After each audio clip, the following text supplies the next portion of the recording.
Moi, c'est Fred Sioué, Camerounais. Je vis en Allemagne depuis une vingtaine d'années et passionné de football. J'ai depuis une dizaine d'années été à la tête de plusieurs structures de la diaspora camerounaise en Allemagne. Et depuis 6 ans, nous avons mis sur pied avec certains compatriotes de la diaspora la Fédération internationale de football vétéran d'Europe dont je préside. Et j'ai été choisi à ce poste pour mes faits et armes dans le milieu du football. Il faut dire que le football, c'est ma passion depuis que j'ai vécu, quand j'étais déjà au Cameroun. Et en Europe, j'ai côtoyé aussi beaucoup le milieu du football. Et j'ai toujours souhaité apporter du bonheur à nos compatriotes africains au travers du football, avec le développement du football dans ce continent.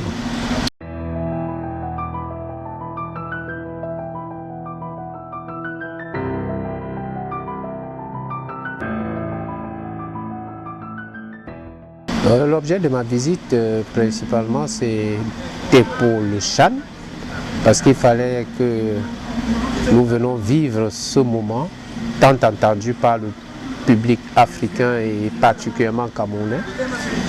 Et la FIFA a décidé d'accompagner nos Lions à prime au travers du soutien apporté par tous les anciens footballeurs, pour ne pas dire la majorité des anciens footballeurs camerounais qui vivent en Europe, avec des messages d'encouragement. C'était aussi une visite de prise de contact avec les nouvelles infrastructures que le Cameroun désormais dispose. Vous savez, le Cameroun a fait quelque chose de particulier, parce que ce n'est pas tous les jours que nous avons des infrastructures, que nous rencontrons ce type d'infrastructures en Afrique. Aujourd'hui, le Cameroun est parmi les pays au monde qui peuvent rivaliser avec les grands pays de football en termes d'infrastructures. Maintenant, c'est un gros défi pour nous aussi d'origine camerounaise à la base, de valoriser ces infrastructures pour faire que le football dans ce pays devienne cette industrie dont nous avons toujours rêvé. Parce que partout où vous allez au Cameroun, que dans tous les petits villages, les gens trouvent toujours un moyen pour jouer au football parce qu'ils aiment le football. Donc je pense pour ma part que notre devoir aussi, c'est d'accompagner ceci, d'accompagner le gouvernement, d'accompagner le privé à valoriser ces infrastructures pour que ce pays bénéficie désormais de son talent, de ses talents, de tous ces Camerounais qui veulent voir le football permettre aux gens pas seulement de se réjouir ou de fêter, mais aussi d'en vivre.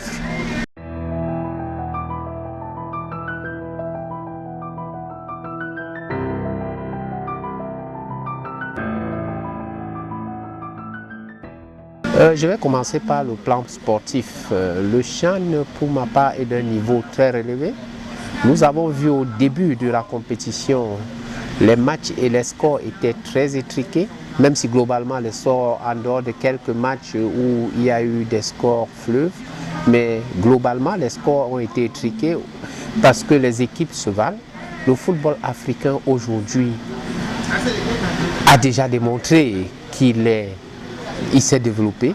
Nous avons de très belles équipes à cette compétition et je pense que c'est une fierté pour notre continent de toujours bénéficier de ce vivier et de bons footballeurs.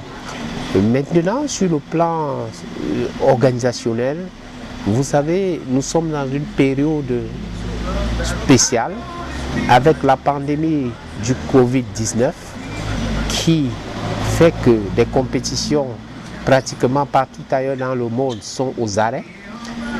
Et le Cameroun a eu ce courage de pouvoir relever ce défi avec des mesures barrières dont j'apprécie le strict respect et des mesures qui sont prises par la CAF en collaboration avec le COCAN, des mesures d'hygiène, des mesures de distanciation au niveau des stades, c'est quelque chose qu'il faut apprécier. Vous savez, l'image que l'Africain, qu'on laisse souvent croire, c'est que c'est des personnes indisciplinées, c'est souvent des personnes qui ne respectent pas des normes, mais on se rend bien compte que la Confédération africaine de football et le COCAN, on travaille main dans la main pour que tout ceci, l'image de la CAF et l'image du Cameroun en sorte grandie. C'est chapeau vraiment pour toutes ces mesures prises pour que nous arrivions à de bons résultats sur le plan sanitaire. Maintenant, vous savez, une compétition telle qu'elle nécessite aussi aujourd'hui, sur le plan par exemple de la communication, avec les nouvelles technologies et autres, les communicateurs, nous avons de plus en plus de jeunes communicateurs très aguerris. Nous avons des retransmissions de matchs sur des plateformes, des réseaux sociaux et autres.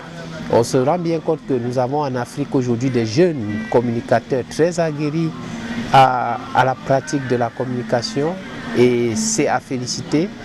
Maintenant, je pense qu'il y a eu des petits manquements à un moment donné dans les termes d'organisation, il y a eu des petits détails qui n'ont peut-être pas été réglés à temps, mais je pense que c'est aussi de bon augure parce que ça nous a permis de pouvoir voir quelles sont encore les failles. Il faut noter que la CAN est prévue pour l'année prochaine, qui est un événement on va recevoir 24 équipes au Cameroun.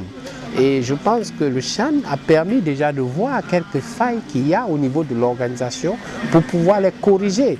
Donc j'espère bien que les personnes qui sont à charge de ces organisations vont faire ce qu'il faut pour analyser quels sont les manquements qu'il y a été, puisqu'ils ne sont pas très nombreux, et pouvoir tirer la sonnette d'alarme et corriger en faisant appel naturellement aussi aux experts, aux personnes compétentes, parce que cette jeunesse africaine est compétente et il faudrait qu'elle apporte désormais, qu'elle joue le rôle le sien pour pouvoir apporter le meilleur pour le continent.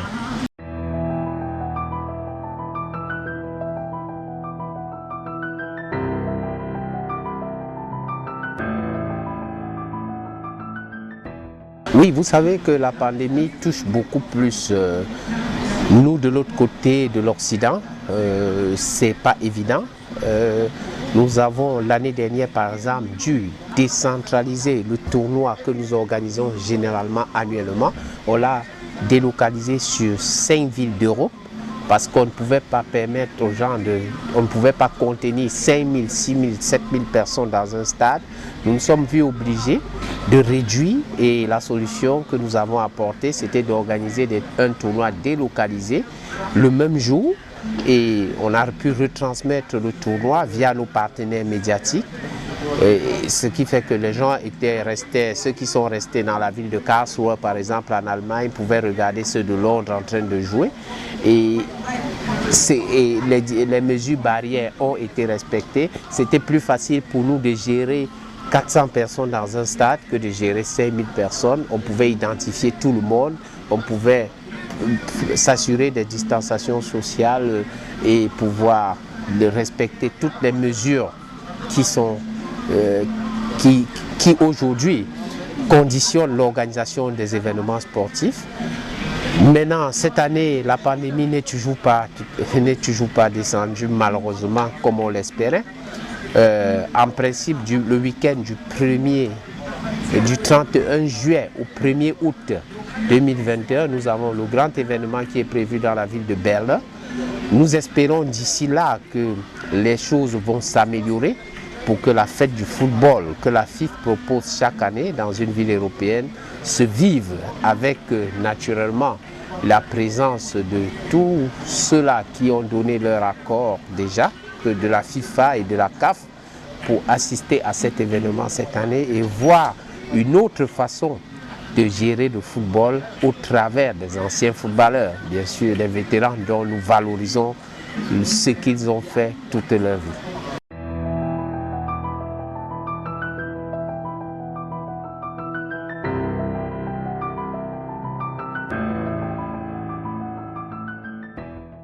Les grandes innovations que nous comptons apporter, en fait, nous sommes en train de travailler sur le projet de notre Coupe du Monde parce que nous pensons que le football vétéran, nous en avons désormais plus que jamais besoin. Nous travaillons sur cette Coupe du Monde des vétérans parce que nous pensons que la FIFA a commencé quelque part et nous aujourd'hui à la FIFA, contrairement à ce que certaines personnes pensent, nous sommes une entité toute indépendante qui a une visée spéciale, mais nous passons par le football vétéran pour industrialiser le football. Parce que vous savez, dans le football aujourd'hui, vous avez plus de 23 métiers tout autour. Et généralement, les anciens footballeurs, on pense très souvent qu'il faut être entraîneur pour certains ou manager de club ou président de fédération. Non. Il y a tellement de choses à faire dans le football. Et nous, à la FIFA, on s'est dit, on va donc les accompagner au travers des partenariats avec des institutions en charge du football, avec des entreprises pour former des gens et leur donner la possibilité de s'épanouir en restant dans le milieu du football ou bien dans d'autres milieux de société pour se développer. Le plus important, c'est que chacun puisse s'épanouir après sa carrière de footballeur et de trouver de quoi mettre sa famille à l'aise et vivre une vie décente.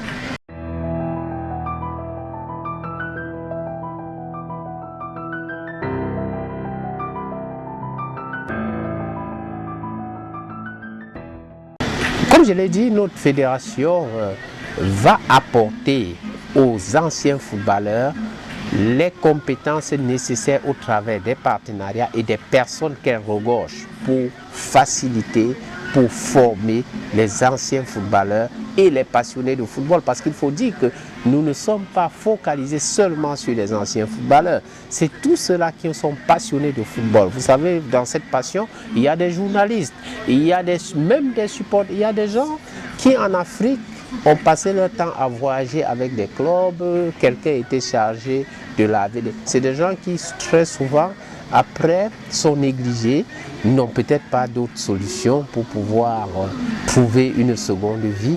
Donc il faut déjà répertorier tout ceci et voir en fonction des âges, en fonction des compétences intellectuelles, qu'est-ce qu'on peut leur proposer, qu'est-ce que ces personnes peuvent faire pour avoir un épanouissement personnel, social et familial.